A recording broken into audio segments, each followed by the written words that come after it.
Pernah nggak sih Anda ngelihat hasil bumi di sekitar kita dan mikir, wah ini tuh sebenarnya emas yang lagi tidur lelap?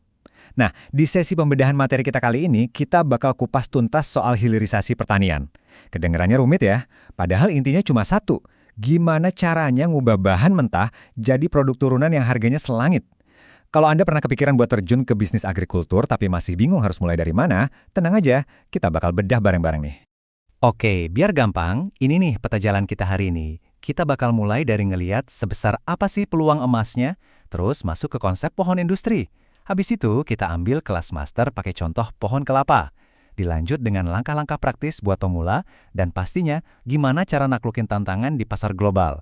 Yuk, langsung aja kita mulai. Kita masuk ke poin pertama. Sebenarnya, seberapa besar sih peluang emas dari hilirisasi pertanian ini? Coba bayangin deh, selama bertahun-tahun kita tuh sering banget cuma fokus jual bahan mentah primer. Padahal ini tuh ibarat ngelewatin peluang emas bernilai triliunan rupiah loh. Akibatnya apa? Petani kita sering kejebak di margin keuntungan yang super tipis, soalnya harga komoditas mentah tuh gampang banget naik turun ngikutin pasar global. Terus, ngapain kita puas dengan untung yang pas-pasan? Padahal, keuntungan yang sebenarnya yang bisa nyiptain lapangan kerja dan ningkatin kesejahteraan, itu ada di tahap pengolahan.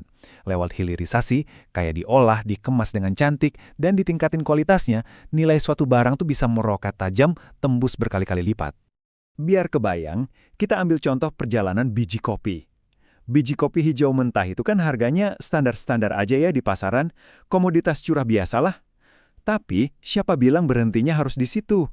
Kalau kopi ini disangrai alias di roasting dengan presisi, terus dikemas pakai packaging premium yang menarik secara visual, boom! Anda baru aja ngelipat gandain nilainya sampai 3 kali lipat di pasar global. Bener-bener transformasi simpel yang ngubah barang biasa jadi produk gaya hidup kelas atas.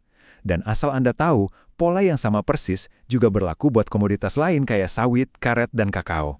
Nah, sekarang pertanyaannya, gimana cara kita nemuin potensi nilai tambah itu? Mari kita pahami konsep yang namanya pohon industri. Jadi, buat meraup untung berlipat tadi, kita tuh butuh semacam peta harta karun. Disinilah pohon industri bermain. Kenapa dinamain pohon? Bayangin batang utama pohon itu sebagai bahan baku mentah Anda.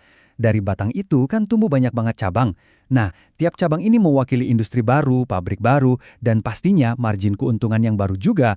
Pohon industri ini ngebedah satu komoditas mentah jadi puluhan, bahkan ratusan rantai nilai. Kerangka ini ngasih tahu kita titik persis di mana nilai jual tertinggi itu ngumpet dan siap banget buat kita garap. Lalu, komoditas apa yang paling pas buat dijadiin contoh? Kita masuk ke bagian ketiga, mahakarya alam semesta, sang pohon kehidupan, yaitu kelapa. Coba deh kita terapin teori peta harta karun tadi ke sesuatu yang pasti udah sering banget Anda lihat. Ya, pohon kelapa.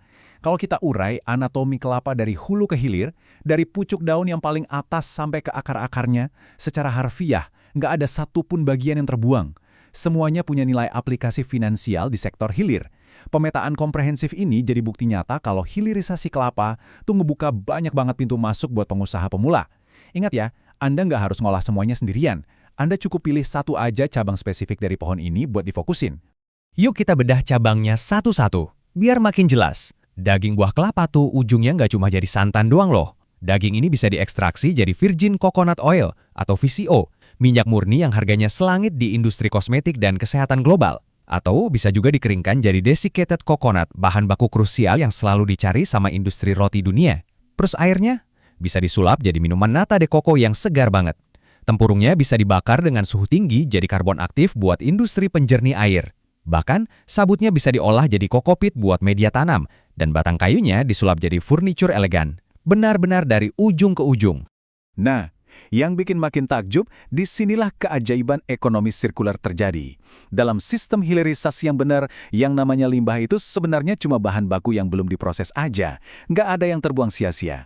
Bahkan, sisa-sisa ekstraksi atau limbah padatnya sekalipun bisa diurai sama mikroba jadi pupuk kompos berkualitas tinggi atau diolah jadi pelet pakan ternak yang padat nutrisi. Ini nih yang namanya ekosistem zero waste sungguhan. Nguntungin banget buat bisnis dan pastinya ramah lingkungan. Pasti sekarang Anda mulai mikir, terus gimana nih cara mulainya? Tenang, kita masuk ke langkah dasar memulai bisnis hilirisasi. Ini dia panduan praktis buat Anda, para pemula. Pertama-tama, siapkan fondasi mutunya.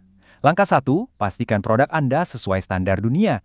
Artinya, dari pas di kebun, udah harus nerapin GAP atau Good Agricultural Practices, biar proses bertaninya benar dan higienis dari hulu. Terus, buat pengolahan, Anda butuh standar HACCP. Ini tuh sistem super ketat biar produk Anda 100% bebas dari kontaminasi berbahaya. Langkah kedua, jangan pernah anggap birokrasi sebagai hambatan ya. Anggap aja ini tiket VIP Anda ke pasar dunia. Buruan daftar NIB atau nomor induk berusaha dan urus sertifikat fitosanitari dari Badan Karantina biar produknya diakui bebas hama secara internasional. Kita lanjut ke langkah ketiga. Jangan lupa adopsi teknologi pengolahan dan penyimpanan yang pas. Misalnya nih, kalau Anda mau ekspor buah segar olahan, pastikan simpannya di cold storage dengan suhu spesifik antara 5-10 derajat Celcius. Kenapa harus di angka itu? Karena secara ilmiah, suhu segitu bakal menghentikan proses pematangan dan mencegah pembusukan biologis. Ini prinsip krusial di dunia cold chain law. Terakhir, langkah keempat, mulailah promosi digital buat nyari pembeli, dan ingat, urusan logistik nggak boleh asal-asalan. Gunakan river container atau kontainer berpendingin pas ngirim barang, biar kualitas produk Anda tetap prima, walaupun harus melintasi lautan sampai ke tangan pembeli. Kedengarannya mulus ya, tapi tunggu dulu. Kita juga harus siap-siap nih menghadapi bagian kelima, mengatasi tantangan pasar global. Perjalanan bawa barang dari pabrik lokal sampai ke pelabuhan internasional itu tentu ada ujiannya. Pasar global, terutama negara-negara maju kayak Uni Eropa dan Amerika Serikat, itu nuntut standar kualitas yang super ketat. Mereka sekarang sangat peduli sama isu lingkungan dan etika kerja, makanya sertifikasi keberlanjutan udah jadi hal yang wajib. Konsumen modern di sana juga kritis banget. Mereka pengen tahu persis produk Anda ini asalnya dari kebun mana. Mereka nuntut yang namanya traceability alias ketertelusuran produk dari ujung hulu sampai hilir. Dan buat menuhin itu semua, pastinya butuh infrastruktur logistik yang benar-benar andal. Tapi jangan keburu panik dulu. Solusi dari semua tantangan kepatuhan yang kedengarannya ribet ini sebenarnya ada di digitalisasi. Kayak yang dibilang sama Badan Riset dan Inovasi Nasional, teknologi digital kayak Internet of Things atau sensor-sensor pintar ditambah artificial intelligence itu bisa banget diintegrasikan ke ekosistem produksi kita. Teknologi ini secara efisien ngebantu banget buat ngatur rantai pasok, mantau suhu secara real time, dan otomatis ngejamin produk kita mematuhi standar traceability global tadi. Jadi, ucapkan selamat tinggal sama pencatatan manual yang bikin pusing dan rawan salah. Nah, sampailah kita di penghujung sesi pembedahan materi kali ini. Anda udah ngeliat sendiri seberapa besar potensinya, Anda udah paham gimana cara baca peta pohon industri dari akar sampai ke limbahnya, dan Anda udah mengantongi langkah-langkah dasar buat mulai action. Jadi pertanyaannya sekarang ada di tangan Anda nih. Dengan peta harta karun yang udah di tangan, komoditas mentah apa di sekitar Anda yang selama ini lagi tertidur, yang bakal Anda sulap jadi emas hari ini? Jangan biarin peluang ini ngelayang itu aja ya. Mulailah dari satu cabang dan bangun industri Anda sendiri. Terima kasih udah menyimak, selamat berburu harta karun di pohon industri, dan sampai jumpa di sesi pembedahan materi kita selanjutnya. Kongsi Tani, kita olah bareng.